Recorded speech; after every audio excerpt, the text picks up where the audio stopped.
Thank you all so much for coming. We have a big room, but an intimate group. If you guys have questions throughout, please feel free to raise your hand or shout them out.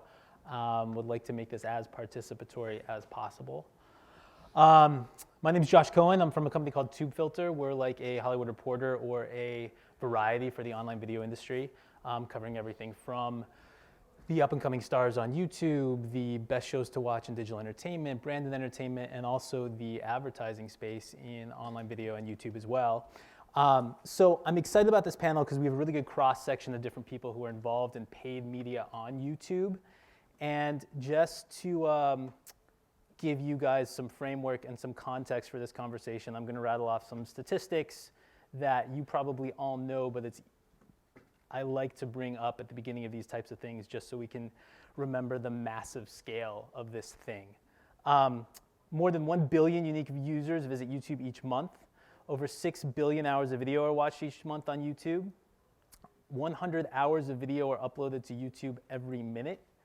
Comscore recently released the statistics that YouTube gets more traffic than the next 5 online video sites combined. And YouTube also reaches more 18 to 34-year-olds than any other cable television network. So with those statistics in mind, I'm excited to have this conversation about paid media strategies on YouTube and figure out how different brands and content creators are working within the space and what the space exactly is. If we can just go down the line and you guys can introduce yourselves, tell us a little bit about what your day-to-day is like. George, can we start with you? So George Hammer, I lead our social and content practice in New York at Digitas. Digitas, for those who don't know, is a media and creative agency. We're also, the social and content team actually spends most time in between media and creative, helping creative be a little more media, think about what are the tools and technologies we use and ignite in the creative space, and helping media figure out how do we be more creative. How that comes to fruition here on YouTube is most of our brands have seen great success in YouTube as an advertiser and using YouTube as a CMS. And I think we are starting to evolve in this, you're right, there's content everywhere. So we're in this war for attention. And more of our brands have begun to realize that we need to be content marketers and actually use YouTube as a channel and not as just an advertising platform. So that obviously changes our advertising strategies to be a little bit more like a TV network and less like a direct response marketer on YouTube. And I guess we could talk through some of those. Awesome. Thanks, George. Hi, everybody. My name is Anand Banwasi, and I'm a partner product manager on YouTube. And we work, me and my team, technology managers. So we work a lot with both partners and creators, which means traditional media companies and also multi-channel networks, right? So we work with them very closely, both from their content strategy perspective, from their monetization, and also how they use the platform in terms of their technology and data, right? At the end of the day, a lot comes down to how to make the platform better by working with these folks. So we are very privileged and happy to be working with them while making the platform better and better. So it's great to be here. Cool. My name is Dave Katz. I'm the VP of Digital at Stars. Any Stars subscribers in the room? It's okay. You guys don't. Just tell me you don't steal Spartacus. So my job is I run all the partnerships and control the marketing budget for the team. So content comes into my group from various parts of the company that have digital rights associated with it, and my group places that content on our partner sites and monetizes it. So YouTube is one of our partners. We work with them in a variety of different ways, both transactionally through Google Play and also on YouTube through ad-supported. So my day-to-day is basically taking content in the door or making it or licensing it and getting it to the partners and then marketing it and driving views to it to make sure we're monetizing properly. Cool. I'm Jameson Tilsner. I work in business development at Pixability. Pixability is what Google would describe as a YouTube ecosystem partner. We've built technology on top of YouTube's API. So all of the data from within YouTube. And it's broad spectrum technology that helps with all elements of a brand or a media company's YouTube strategy. Everything from video optimization and tagging to hyper targeting of paid media. Great, thanks so much, guys. Anand, I want to start with a question for you first. Can you just go over what exactly, I want to define our terms here, what paid media means in reference to YouTube, all the different products that different brands and advertisers can exploit? Yeah, definitely. Obviously for YouTube, paid media starts with advertising, right? So there's the Google Display Network and there's AdWords, which are already huge players in the market, as everybody knows. And when we plug that into a system like YouTube, you get access to all those advertisers as creators, right? So that's the first part of the funnel. Then, of course, we have other offerings on the platform, things like subscription. So if you have a channel and if you want your viewers to subscribe to the channel, let's say on a viewership basis, on a yearly basis, or monthly basis, we have a product called subscriptions, wherein you can make that offering either through YouTube directly or things like Google Play, right? And of course, for the larger media companies, right? So we have an offering for transactional services, right? Similar to let's say an Amazon, a model wherein you would just buy or rent movies, right? So we have all these platforms available to our creators. Obviously, a huge percentage of it is advertising. So I would say that's where the most focus is on. But of course, we are getting a lot of traction nowadays on subscriptions too, because as creators come on board, they've managed to kind of amass a lot of subscribers on their channel, right? So how do they make use of these subscribers as actually fans and convert them into paid subscribers is becoming a big thing on YouTube. But also in terms of the Google Display and AdWords category, that even breaks down more, right? Can you tell us about the different types of offerings there? Yeah, absolutely. So there are several different formats of ads. Obviously, the two ones are in-stream and display, right? Those are the two main ad formats. And in-stream is the one that you see a video, right? Like similar to a creator producing a 2-minute video, you would have an advertiser or even a creator promoting their own content, right? Similar to on television, right? That's all in-stream. And then within in-stream, you have something like standard in-stream and TrueView. Standard is more the old format, which is very familiar for the TV viewers, where it's 15, 30 seconds. But the TrueView is the one which we have found most success with, which is the advertisers pay only when the viewer watches the ad, right? And of course, there's display, and there's different forms of display. You can have a display ad within search, within YouTube.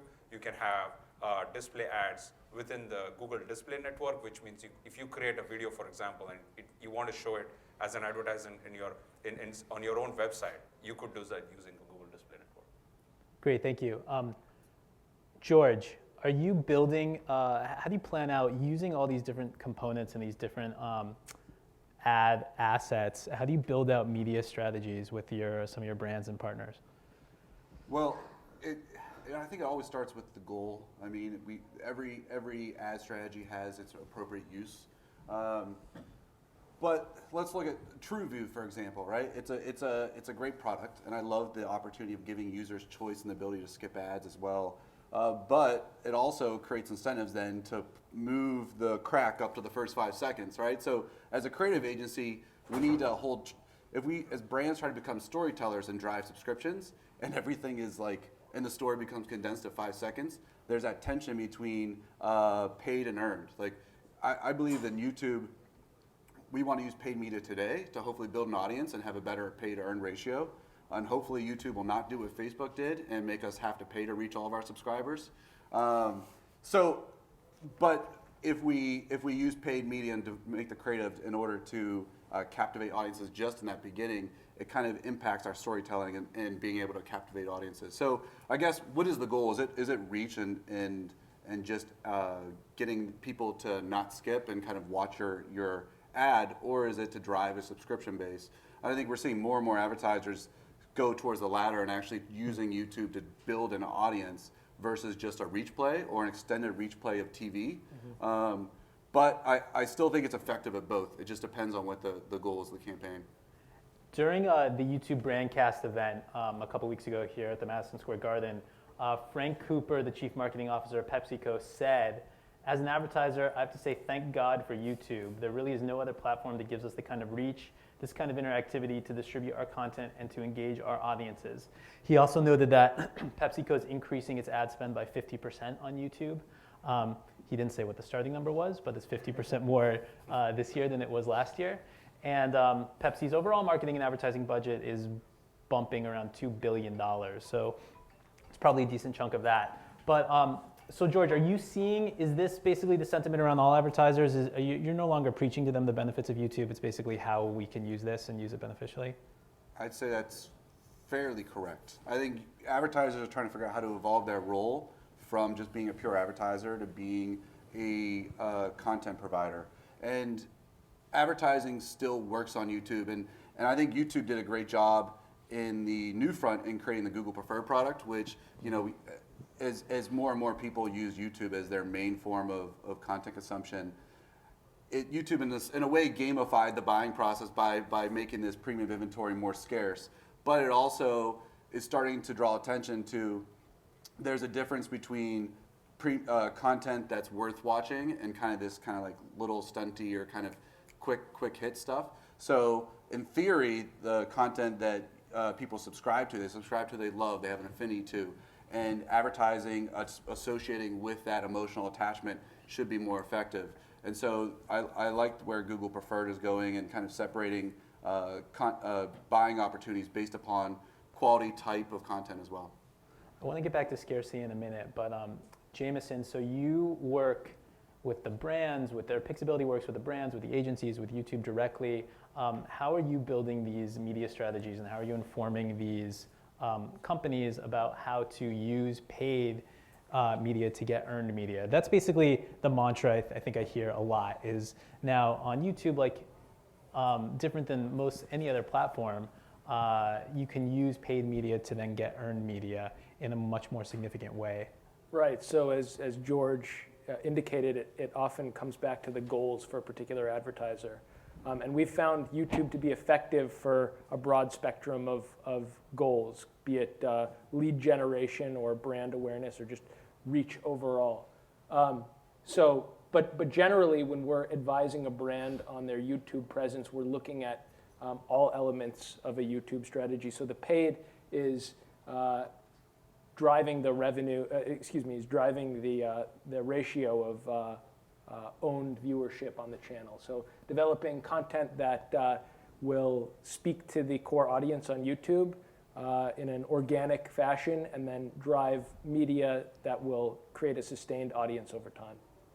Is it really about creating, David, you were also talking about this earlier before we started, about creating new types of media and offerings on YouTube? Can you really not, I mean, I still see a lot of repurposed ads on YouTube, repurposed television ads on YouTube, and I have to think to some degree those are effective.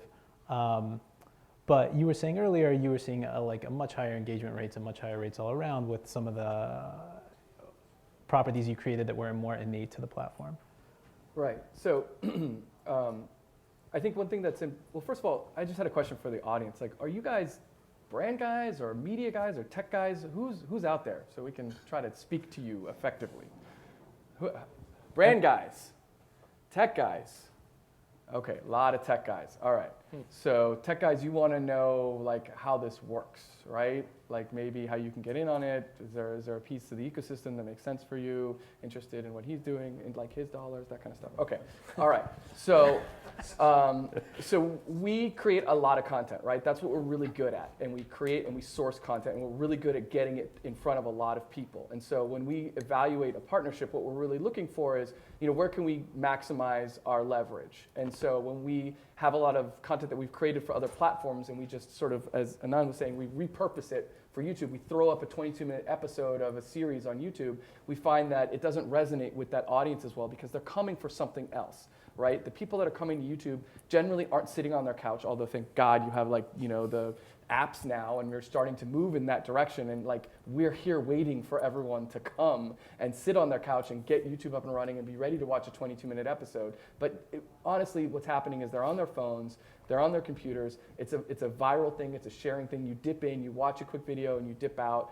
But what what people like Vice have shown is that if you create content that's really endemic to the platform and that really speaks to the user, then they will spend time. So it's not just about 5 minutes or 45 minutes, it's about the nature and the quality of the content. And so one of the tough lessons for us to learn as content creators and producers is we're really good at creating 22-minute episodes or hour-long episodes for our network. Can we be really good at creating content for YouTube? And what does that look like? And what is the skill set that you have to create in order to do that? And it's hard, right? Because we don't have it, you have to build it. And so when we build it, we start experimenting, we put this stuff up on YouTube. So while my network is out there launching Power with 50 Cent, I'm launching Llama Cop with a llama. Because I know that llamas are going to resonate on YouTube, right? And like that's literally what I'm doing. And so, you know, what we're trying to do is experiment with those shows and figure out how we can find that magic combination, and then, you know, work with guys like Jameson to drive people in the door, to get the paid media into the door, so that people are saying, oh my God, I really love this Llama Cop show. It's totally crazy. And then the earned media follows because now they're a subscriber and they're going to come back and they're going to watch and they're going to watch and they're going to watch again. Yeah. Go for it, man. But do you use paid media on YouTube? Kind of, how do you Yes. divide your mix? You can Yes. do some free, some ad monetized. You can do Netflix. You can do Netflix. That's not the right session. You can do Netflix or other venues. How do you divide your mix with your content? How do you distribute it? And then strategy. Just real quick, in terms of paid media, the question for David was, how do you divide up where you're putting your dollars, basically, in order to promote your programming? Yeah. How do you think Dollars or content? No, how do you think your content will your content. generate dollars with your content? Yes. Right? Yeah. You do that through ads, put it kind of freebies on YouTube and run ads on them. Yes. You can make a paid channel on YouTube. You can Yes. make a paid channel on Netflix or iTunes or whatnot. Or you can build your own brand kind of paid channel, paid offering on your website or your app and whatnot. Okay. How do you decide your strategy? Okay, you fish where the fish are, right? So who is making lots of money? And you take the biggest content that you have and you put it on the biggest platform that you have, and people come and buy it or interact with it and make you money, right? So my company handles The Walking Dead for AMC because AMC wanted us to help with the home video aspect because it's actually kind of hard to get your discs into Walmart. But we have a really good home video group. And as part of that, we took the digital because we said there's no way in hell we're taking the home video and you get to keep the digital. So we got the digital too. So now we have The Walking Dead, which is arguably one of the biggest shows on TV. So we take that content and we put it up on the platforms where it's going to make the most money, right? But there's no way we're putting that on YouTube, right? Because it just makes too much money elsewhere. It doesn't make sense. Ultimately, someday, 15 years from now, The Walking Dead may be on YouTube, but it's not going to be there anytime soon because you can extract more revenue from it elsewhere. So what you do for... You can do a paid channel on YouTube. You could, but it doesn't make sense. Like there's just not enough there to do it, to piss off all the other people like Netflix that have it and they're paying a lot more for it. So the thing you want to do on YouTube is maximize what you can do with YouTube. And that's creating shows like Llama Cop or Vice or, you know, Michelle Phan. You know, these shows are different because they're interactive and they're talking to the audience. And then the best way to drive views and monetization and subscribers on YouTube is to use YouTube's paid media strategy. There's no other better way to get views on YouTube than to use YouTube, right? And actually, we've found YouTube as an effective tool to drive eyeballs and to drive awareness of shows like Orange is the New Black Right, for Netflix. So driving viewers from similar content maybe on YouTube to Netflix. Yes. Essentially what you're saying, I'll shut up after that. You're taking your high-profile content, you put that on Netflix. You're taking Llama Cop, put that on YouTube, and use YouTube to drive your audience elsewhere. In a nutshell. It's a teaser campaign. What you're talking about. No, go for it.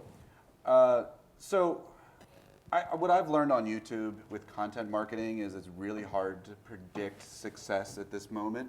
So I follow a slightly different way of thinking. I can't always convince clients to do this, which is put a little bit of content or a little bit of money behind all pieces of content, amplify them, see which ones do best, and then do it like an 80-20, put the other 80% of budget behind your best performing content along a certain metric. So as far as a paid strategy, I kind of seed and amplify into that. So I think we need to What do you mean by amplify? see what works best, and then put your other 80% of your budget behind it, and not just in YouTube as well, because YouTube can be a testing ground for ads overall. Right. It's like done once for one client where we put 8 different versions of ads on YouTube, saw which worked, and then those became our TV ads, the ones that worked best on YouTube. So it could be a creative testing ground, but I actually think the old way of doing business was to create fewer pieces of creative and put most of your money behind it. And I think the new way is now that the content creation models have got more lean, it enables us to be a more always-on producer. And I think that was one of the major barriers to actually being effective on YouTube initially, which was we were using TV commercial production models to make content on YouTube.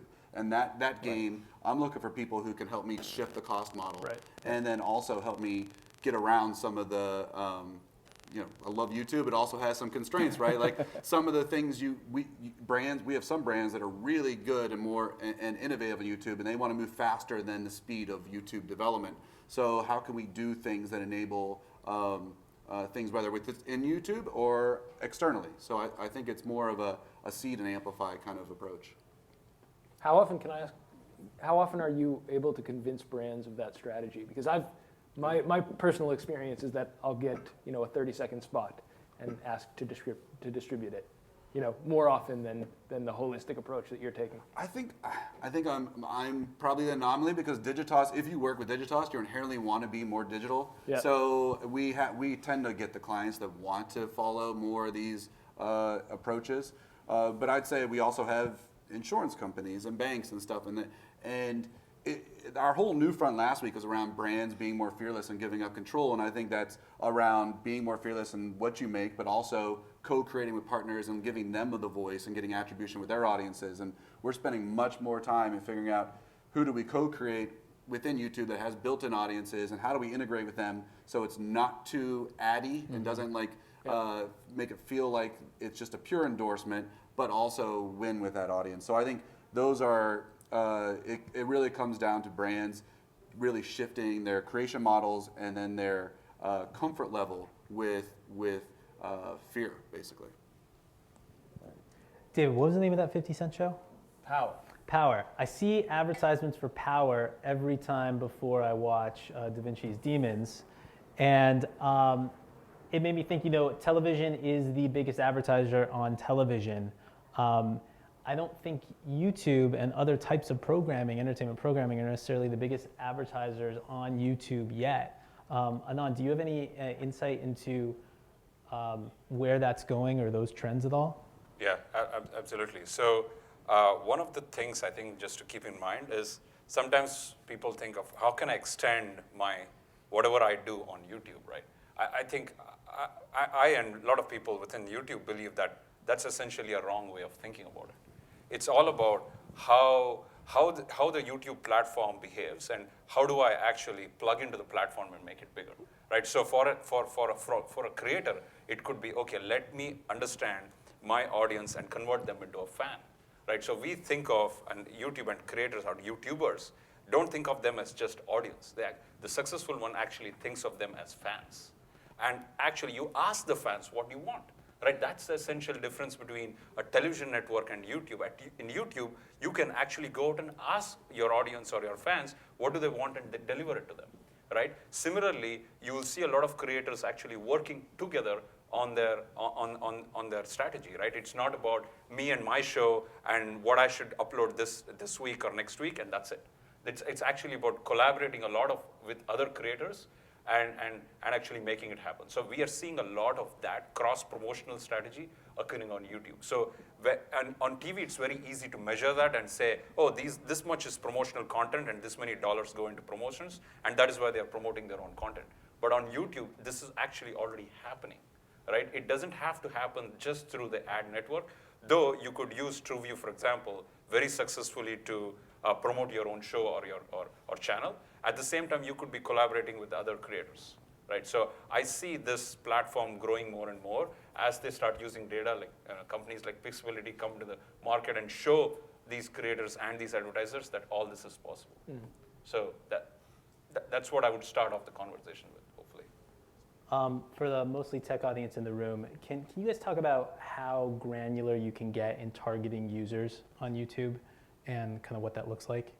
Absolutely. So obviously, since YouTube is a Google company, it gives us a lot of advantage in terms of how you can create your campaigns and how you can target those campaigns. So pretty much all the tools that you get with AdWords, campaign strategy and all that, you get with YouTube also, right? So you can go down to the level of geo, you can go down to the level of demographic, you can actually say you can actually see insights and analytics and see what worked in the past and just replicate that for the future, right? And at the same time, I think what we want to do as YouTube is actually make this data available to like companies like Pixability, so that they can show those insights to their own clients, right? So all of it cannot come from YouTube, for example. We need these intermediaries. We need multi-channel networks, and we need technology companies to plug into our platform and help them wherever they are. So, but if you're a small creator and just coming to us directly and you want to just work with AdWords, that's perfectly fine. You can target to a very granular level. Obviously, it's all anonymized, and that's how ad networks works and the exchange works. But I think that kind of targeting you can find online with YouTube is very hard to get elsewhere. Let's say, I mean, compare that with television, right? It's just very hard to do that. Right, and Do so you see yourself trying to do some of the stuff Facebook is doing with targeting, like custom audiences and connecting up with other databases to allow targeting based upon interests and stuff like that? Yeah, so I obviously cannot speak to Facebook strategy and what they're trying to do. Right. But I think what Google allows and what YouTube allows is scale, right? I think that's the one thing that we have seen advertisers demand a lot, right?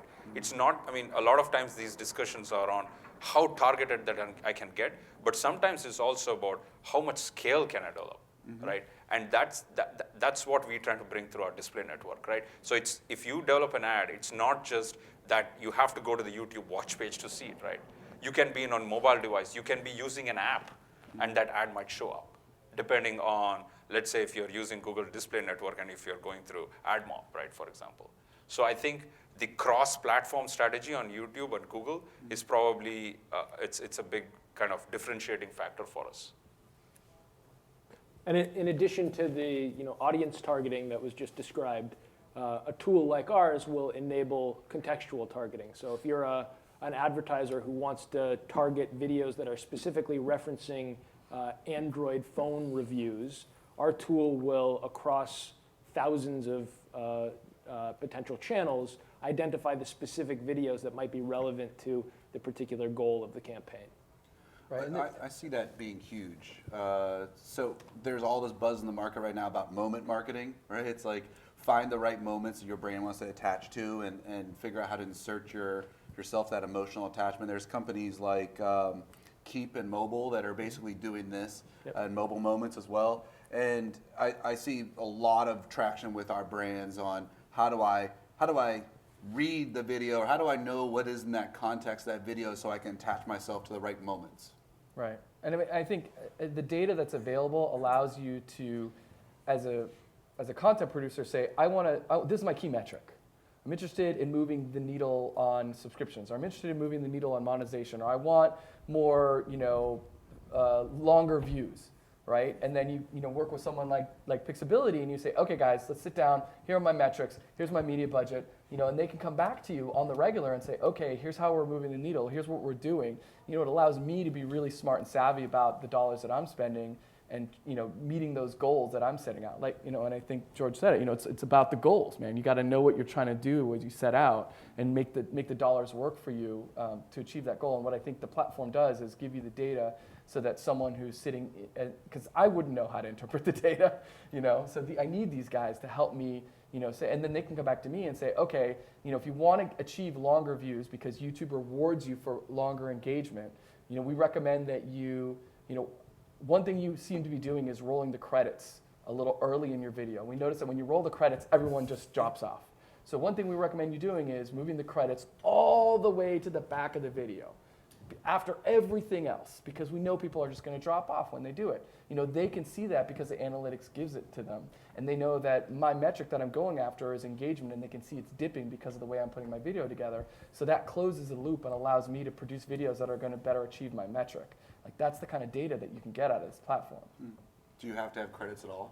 Right. No, seriously, People what we don't did like is we them, just shrunk. cut them out. We did it. We shrunk it like a TV show. We shrunk it into a little window, and it like rolls really quickly while we have another piece of content that we want you to click on. It was like, oh, like, yeah, why are we even? That's so smart. Like we see that on TV all the time. Like, why are we even doing that? It's just like those kind of moments, and you realize, that's the power of the platform.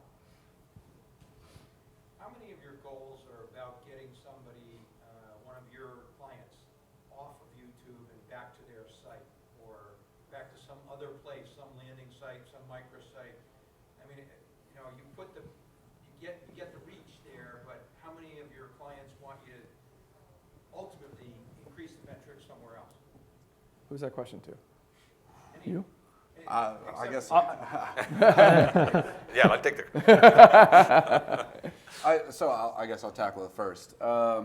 If your goal is direct response marketing, there are really cheap ad networks that can do that type of stuff, maybe more efficiently than YouTube. Video platforms are never, if you're doing an acquisition campaign or like a traffic driving campaign, if it's content, there's the Outbrains of the world. There's these people who do really good at driving scale back to some place. I think what YouTube is best at, and I'm speaking, but what I'm experiencing is really good, is reach, keeping people within the platform, advertising within the platform to bring them to your channel or videos. Just think of an audience journey, right? If you're someplace, you much rather stay within that place and consume that content.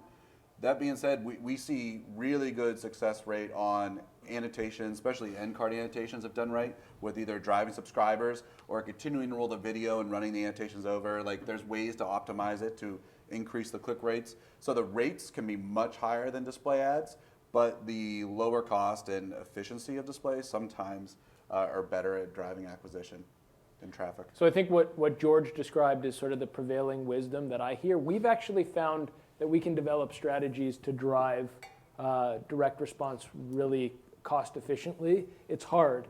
But for instance, a major car rental agent company came to us, and we were able to beat their target cost per acquisition by 25%, just by looking at very targeted placements. I love this question because this is what I'm struggling with right now. So, like I said, you got to fish where the fish are, and YouTube's really good at certain things and not good at other things. So, if I have 22-minute episodes that I know people are going to want to buy or might be willing to pay for, how can I convert a potential fan on YouTube into a potential purchaser on another platform? And so, what we found is it's really difficult to take a show that people are used to watching on another platform and try to tease it on YouTube.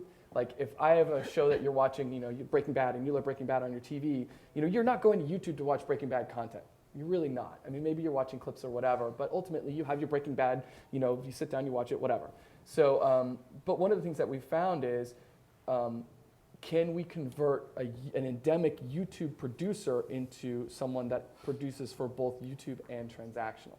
Now that's a really interesting question, because all of a sudden you're taking someone that has 7 million fans on YouTube who are used to watching 5-minute videos, and you're telling them, hey, if you just put it together a little differently, and you just make it a little bit more premium, and you just window it properly, because these are all things that I'm doing all day long, maybe you can get that person not only to still be a YouTube fan, because they're still going to come and interact and transact and do all the kinds of things that they do on YouTube, but maybe they're also going to want to go purchase your stuff elsewhere. And that starts to be a really interesting model because, God bless, YouTube is great, we love it, but like the monetization is struggling, and so how can you drive money elsewhere, right? Use it both to monetize, but also to move audience around. And I think that the audience stays on YouTube because they have a certain experience that they want there, and they're going to continue to get there. But how many of you use YouTube and iTunes, right? How many of you use YouTube and Amazon? Like, come on, you guys aren't just YouTube users. Right. You're consumers of content across multiple platforms. Can I jump in? Question to Anand. Yep. So my understanding from YouTube kind of perspective, the ideal way would be you come and watch the snackable content on the free YouTube side, then you click a button, you go to Google Play or to YouTube subscription, and you buy it there. Love it. Nonetheless, that's not how the way that I consume content, and I think that some of my close friends do not consume content like that. I have no numbers to support wider audience than that. People use YouTube, at least my close friends use YouTube as a search engine Yep. mainly, right? Find out content that they like, maybe watch a trailer, and then go either BitTorrent it or buy it or kind of download it and then Sorry, download did you? it, buy it, dropped out for a second there. buy it, and pay content elsewhere. And Yep. they don't buy it at Google Play greater extent. So what's your kind of, from a YouTube perspective, what are your thoughts around that, wanting to be Google in control of this entire? Right. I mean, that's a very good question. I'd actually, David did refer to it a little bit before, right? It's like, think about who comes to YouTube, right? Like the huge amount of people coming to YouTube are in the age range of like anywhere like between 10 and older and stuff like that, right? So, and what do they want on YouTube, and how do they, whether it's snackable content, whether it's long form, short form, doesn't matter, right? So for us, the strategy is to not to just say, okay, for every fan, you should convert them over to Google Play. I don't think so. That is a strategy that we employ or creators should employ. But for large media companies, for example, if that is what their strategy they wanted, we have products like Programming from Clean, which lets them do that. Which means you can put a merchandise link, for example, directly to Google Play, and it'll open up the app and you can buy, right? Provided you have your credit card and stuff like that. So we offer those solutions, right? But again, at the same time, I don't think so. Every creator thinks of them as, hey, we just want to convert them into, somebody who has to transact content. Because think about it, right? When there's transaction, there's a contract that is formed between you as a viewer and the one who creates the content. So you should really, really know what you're getting when you pay $10 for it, right? And that can happen only if you have like an established brand wherein you know that, I can expect Spider-Man if I click on Spider-Man, right? But on YouTube, what happens is there's this, you don't know what to expect. And that's kind of a good thing in a way, right?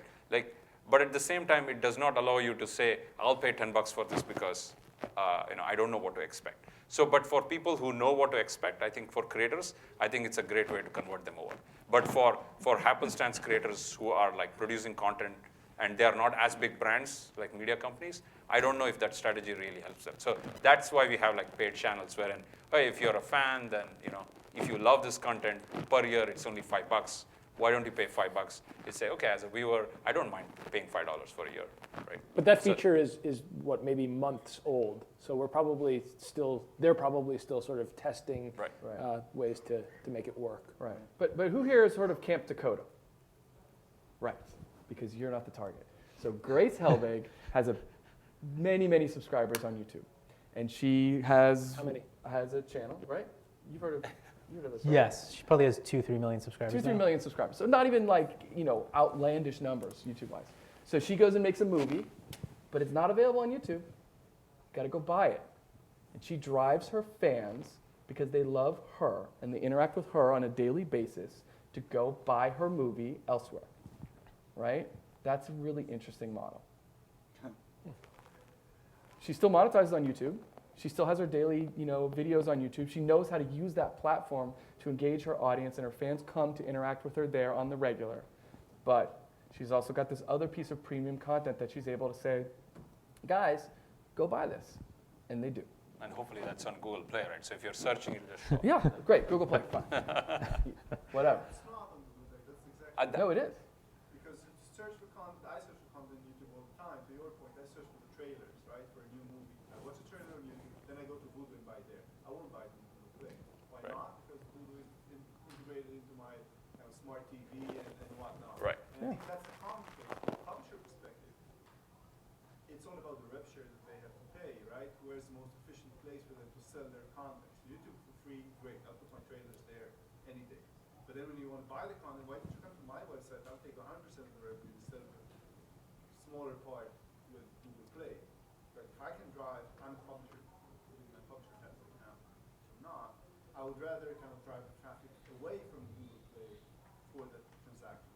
I think it's just a matter of, like Jameson said, the feature is relatively new, and also it's a matter of priorities, where we talked about YouTube's audience at the beginning of this. That's a huge amount of eyeballs to monetize and make people like George feel comfortable monetizing on, or monetizing with, putting the money there. So YouTube has put the vast majority of its efforts for the past several years on creating scarcity, which they just did with Google Preferred, incorporating metrics that people like David and George and everyone else feels comfortable with, like Nielsen and ComScore, into their reporting, which they just did in the past couple months. And then making it easier, like Anand was talking about, to have a holistic strategy on the whole platform, so you can spend $1 billion on Google and it gets positioned in all these different ways, and overall it drives up whatever ROIs you're looking for. Right. So I wouldn't be surprised if, in our daily activities, we are using Google Play in 18 months. All it takes is one big creator to have a hit, and then everyone's starting to use it. Right. And look, we're happy that you buy wherever you buy. Like I think that's the behavior that we all have to acknowledge. And we're happy that you come to YouTube and do what you need to do there. Like, we're not trying to make it into something it's not. And that's the struggle, right? And that's what I think, paid media on YouTube really is about, working within the system. It's about coming to YouTube and realizing what the strengths are, how you can make your money work for you, and what your goals are, what those goals that you're trying to reach are, and the data allows you to get there. And they've made so many products and so much data available. It's the best place to do that. It's the best place to, like you said, scattershot approach, see what works, double down on the stuff that's working, change your metrics halfway through, adjust, you can do that. It's no other platform gives you that kind of flexibility. And by the way, I can't drive people to Vudu. It's hard. They go to Vudu because that's where they buy. They go to iTunes or they go to Amazon. Like, that's where you go to say, oh, I'm going to buy some stuff. Let me go and see what I want to buy now. It's really difficult to move you there. So I'd much rather, spend my money on YouTube, moving people around YouTube, focusing on my goals, because that's going to get the most bang for my buck. Jameson, I want to ask you one more question about the technology. You talked about, you get this fire hose of data from YouTube, and you talked about some contextual advertising against certain types of videos that mention or feature a certain type of product or idea. But you guys also do a lot more. I saw, at what time certain types of programming are being most consumed. Does that, what kind of other statistics like that do you guys have access to, and does that factor into these plans and strategies? Absolutely. So we're in addition to processing YouTube API data, and I wouldn't call it a fire hose, but we'd like for it to be a fire hose. We're layering on Facebook, Twitter, Google+, LinkedIn data. So we can look at, for instance, the time of day that a viewer of, chocolate-related content is most likely to tweet that content from YouTube or share on Facebook, and surprisingly, those two can be different in many cases. So if the advertiser's goal is to maximize Facebook shares, we might heavy up on ad spend during that particular period, or release the videos during a time of day when we know they're most likely to be shared on social networks. Those are, that's a couple examples of many ways that we can sort of layer on various social data. And do you have any other, you said before you were able to beat a acquisition rate by 25% for a car rental agency. What other types of anecdotes or statistics from your data do you have that shows that this is more effective than what the advertisers are most used to? In certain cases, I think YouTube does a great job of creating awareness through their platform. If you're driving click-through rates, targeted media through a tool like ours can be really effective. So we're seeing much higher click-through rates than advertisers achieve directly working with AdWords if they're using our targeting technology. And it varies based on the campaign.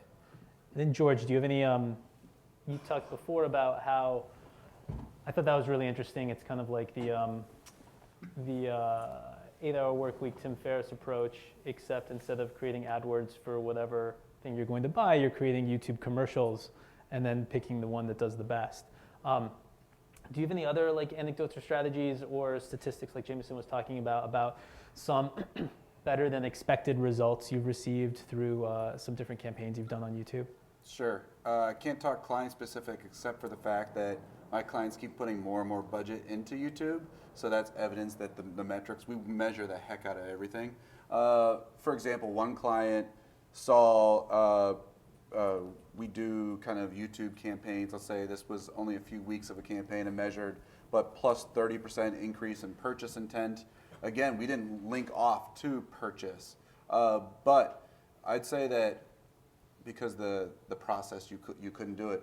But I'd say that one of the things when we talk about YouTube and acquisition is I've had a client before that just focused on acquisition, and they basically optimized themselves out of business, because you got to generate demand and capture demand, right? And so when your campaign with the car company beat metrics, I guarantee they also had some other campaign to market. They just weren't doing a YouTube acquisition video campaign. Totally. And so when you try this YouTube acquisition campaign, there should be something else in conjunction with it at some point, or have a big enough pool of people ready to, hand raisers ready to acquire.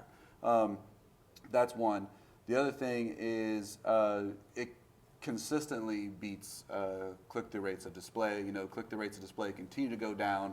YouTube and annotations continue to go up for us. And I think that's because we start to figure out how to create better content and build audiences. And so subscribers are more likely to engage with your content than people who are for serving content through TrueView ads or just ads alone, right? So I think the main thing we're starting to learn is that subscribers matter, but and how do we shift that pay to earn ratio? We do see results. We've done studies on sales lift in store, and YouTube drives sales. Consumption of trailers drives people into movie theaters. So we've seen a lot of success, and that's leading to us investing more money in there. How did you measure purchase intent? Studies. So some third-party researcher? In-house research of this Okay. client, yeah. I mean, just a quick question. Have you guys seen how Frozen on YouTube took off and all that stuff? So I think some of that plays into that too, right? Yeah. Like how actually Disney did a great job of actually making sure that they not just block Frozen content, but actually make use of those fans to get like box office success in like the third or fourth week, which was unheard of for them. Oh yeah, my girls watch those videos non-stop. I watch those videos nonstop. But then everyone's like uploading their own versions of it and everything, and it's like you work But with Disney the was system. very smart there. I give it to them for. Yeah, they could have blocked that. Yeah, they could have done anything they wanted. George, just to double down on one of your points, at the YouTube Brandcast, there's also a executive from Activision, which produces a bunch of different types of video games, and he said there's no greater indicator of how the sales of a video game are going to do than how many people are watching videos of that video game in the weeks leading up to the premiere, the debut, or for whatever reason, there's a spike in the video game's been out for several months, but then there's a spike in viewership around videos of that video game because a big creator did it, because they released a new mod or whatever else. They also see a spike in sales for that title as well. We just have a few minutes left. If you can start thinking of some questions, that'd be great. I'll start out with my first one. This Google Preferred. So Google Preferred, for those that don't know in the audience, it's basically Google saying that there are these 14 different content categories, from health and fitness to comedy to music to a bunch of others, and that the 5% of channels within each of these 14 different categories are what we're calling Google Preferred. That 5% is determined by an algorithm that YouTube and Google aren't revealing, but takes into account views, at least views, watch time, possibly shares, and some other metrics. And then Google's selling this YouTube Preferred. It's creating scarcity for this product, and then guaranteeing audience for the advertisers that buy into this product, and also saying, there's a limited amount, so you have to get it quick before it's gone. During the YouTube Brandcast event, they talked about this incredibly scarce offering at least 3 or 4 times during the 2-hour event. So, but we have all this. So here's my question: we have all this data that we have, like the stuff that Pixability has, that can really target, videos and content creators that aren't necessarily on the upper echelons of notoriety on YouTube. And so does it really matter? I mean, we talk about I think we agree now that a view is not a view is not a view. They're not necessarily equal all over the place. But in terms of YouTube and this, it doesn't really make a difference if my pre-roll ad is before Michelle Phan, or if it's before, if I'm L'Oreal, if it's before Michelle Phan, or if it's before a video of my aunt talking about some cosmetic product she just got. Does that scarcity really matter? You're asking the question of audience buying versus contextual buying, right? And this is the debate that happens forever. And I think if you're targeting a niche audience and you have a niche piece of creative specific to that moment, I think that makes a ton of sense. Yeah. We've continually do both for all of our clients, because I think contextual and audience buying makes a lot of sense. If you have one piece of, let's say you're trying to get reach and you have a few ads, one ad or so, I think Google Preferred gets you reach in front of the best audience and the best content. And I think it's a great opportunity for clients to engage in it. But why is it the best audience? Isn't it the same? I mean, isn't the same? It's going to be the biggest, most reliable way to capture dollars from the traditional TV networks. If you think, one way to think about it, yeah. Right, so I see that's why they did it, but I'm wondering in practice, is like, if someone, I don't think, like a subscriber of Michelle Phan might watch Michelle Phan and love Michelle Phan, but if she's searching for cosmetics, I mean, that's what we talked about on YouTube. She's also watching the video that has 102 views talking about however to apply this eyeliner in a specific way. So is the ad necessarily against Michelle Phan any better than the ad against that? People who subscribe to Michelle Phan have a trust and affinity towards her. And you're making the assumption that trust and affinity don't hold an equation whenever people are consuming that content, or that the how-to article for 102 views is as good and doesn't piss off who's ever watching it and leave, right? So there's higher risk involved, and we're pulling out the effectiveness. We're basically saying then that the Walking Dead is as good as Real Housewives.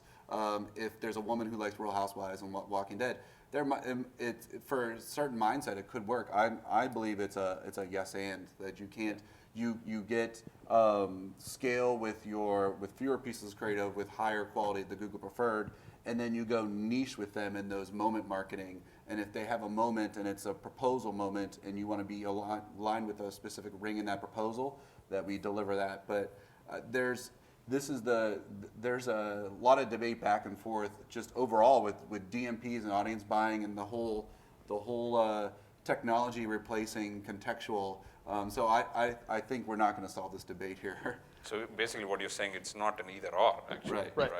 But I think it's really about, as a premium content producer who's been struggling with YouTube for a long time, struggling to try to figure out why aren't my episodes working on YouTube? They're working everywhere else. I don't understand, right? I think what Google Preferred does is it's not targeted at us. It's targeted at you. It's trying to make it easier for you to tell your your clients, look, this is a safe place. We should do this. Like you happen to have the advantage of being at a place where your clients are already inclined, and so they came to you for this expertise. But like I used to work in an advertising agency.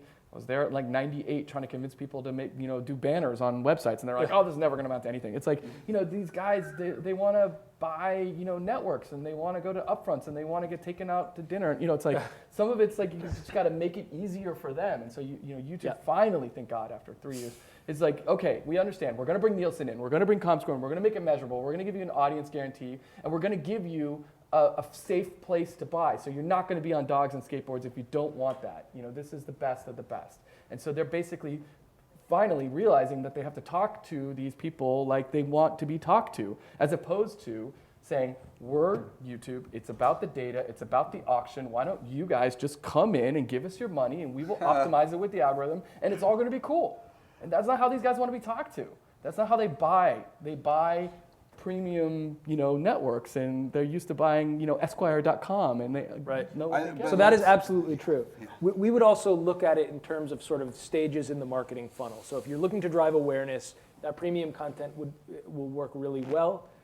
If someone is already aware of your brand and you're looking to drive a particular action or build additional affinity, then that more contextual placement against maybe how-to content might be more effective. I was just going to add we need to not be lazy, and while I love Google Preferred, we should not treat Google, or we shouldn't treat YouTube like TV. The moment we're like, hey, let's just Preferred and let's treat it like a TV upfront buy, that's the worst possible strategy. TV is becoming more digital and using second screens to figure out how to drive engagement. YouTube, we have the opportunity, the engagement's there, the audience there, and the comedy, the interaction is already there. So the moment we start treating YouTube like TV and be like, oh, this is easy, lump it together and let's buy it. That is like the old school media mentality, and we try hard to make sure our clients don't kind of think about just getting the numbers. It's the impression behind the numbers and the moments and the content and the creative, and there's all these factors that kind of separate success from kind of just an equation. Yeah, it's also about what device they're watching and where they're watching from. YouTube is the most global platform you can ever think of, right? Yep. So you're reaching content here on TV it's like 8 Central, 5 Eastern, whatever, right? And US audience or Canadian audience, but YouTube is not like that. You can be, your content can be consumed 2 years down the line and suddenly it's a big hit. Yeah. But you never know, right? Yeah. So and it might be all on tablet and mobile, right? So those are the things to keep in mind. I think finally the advertisers and everybody are realizing that yes, I want to be talked that way, which YouTube obviously is, but at the same time, meet us halfway. Yeah. Right, understand that. Right, and the agencies and the brand managers that are going to be the most successful are going to be the ones that get both, Yeah, right? exactly. That work with these guys that understand, yes, if you want Preferred, we can do that for you, but let's not think about it like TV because it's not, and there's so many other interesting things that we can do, right? But without the Preferred offering, without being able to reward the people that are really engaging on the platform. Mm-hmm. Otherwise, everyone's just sitting around waiting for the money to come in, and it's not coming. And then we start getting frustrated, and it's like, I can't spend this kind of money creating content for this platform and not get reimbursed, not see the flow, right? So for me, it becomes I'm not going to play here anymore if I can't figure out how to make it work. So that kind of offering starts to make it work for someone like me. Right, and that's important. We didn't even really talk about multi-channel networks here at all, but we're seeing great success in using them. There's a lot of studies that it's on our blog recently about co-creation and leveraging a multi-channel network audience in driving mid-funnel consideration. Versus the big awareness or kind of acquisition. It's like you're able to really drive really good changes in consideration by co-creating with these partners. Michelle Pham's a good one, like how L'Oreal or other people co-create with them that also then leads to an entire new makeup line, right? So there's co-creation to the extreme, and then there's using multi-channel networks just as an ad play. But there's this whole other layer of talent integrations that's happening on YouTube, which I think is really interesting for brands right now.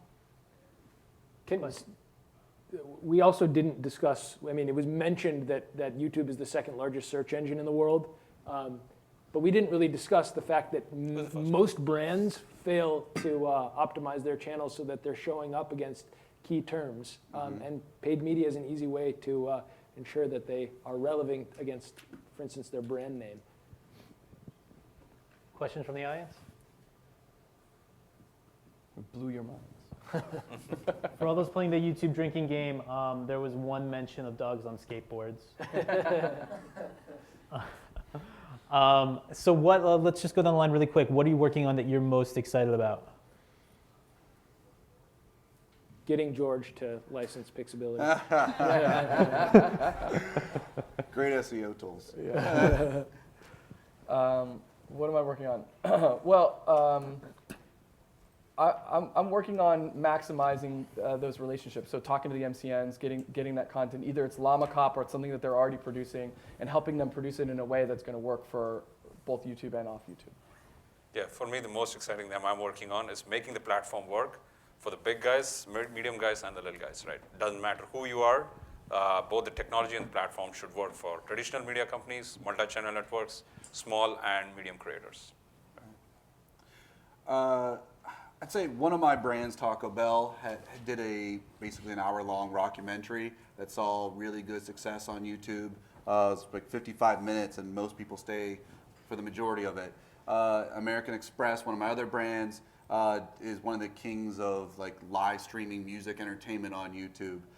What gets me excited is is there kind of like, how do we get, I actually want to go a little more longer form storytelling and then think about what is, so how would a stars kind of engage audiences with 30-minute type of content.